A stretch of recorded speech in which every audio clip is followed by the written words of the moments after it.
আসসালামু আলাইকুম। সবাই কেমন আছেন? আশা করি ভালো আছেন।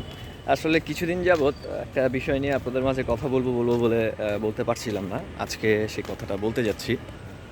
তা হলো জমজম ইলেকট্রনিক্স। এই জমজম ইলেকট্রনিক্সের যে বর্তমান প্রতারণাটা, সেই প্রতারণাটা হচ্ছে যে আমার সাথে ঘটেছে, আমার সাথে ঘটতে যাচ্ছিল। সেটা আমি আপনাদের মাঝে আমার সেই এক্সপেরিমেন্টটা শেয়ার করব। প্রথমে যে বিষয়টা বলবো সেটা হলো যে ওরা যে জিনিসটা করতেছে, যে মানুষকে প্রতারিত করতেছে, বলতেছে যে তাদের কিছু গিফট আছে, এই গিফটগুলা আমাদেরকে দিচ্ছে, বাংলাদেশিদেরকে দিচ্ছে।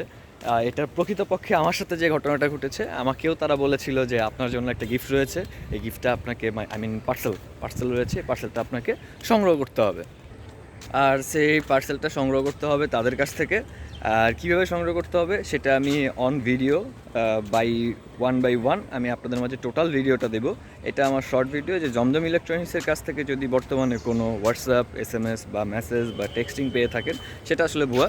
তারা বলছে যে তাদেরকে 6,000 টাকা দিতে হবে, আর সেই 6,000 টাকার মাধ্যমে তাদের কাছ থেকে সেই পার্সেলটা সংগ্রহ করতে হবে। ভাই, একটা মানুষ যদি আপনাকে iPhone 15 Pro Max, iPod, AirPods এগুলো দেয় বা একটা অ্যাপেল ওয়াচ দেয়, তারা যদি সেই জিনিসটা দিতে পারে, তাহলে কেন সামান্য 6,000-এর জন্য তারা আটকায় রাখবে?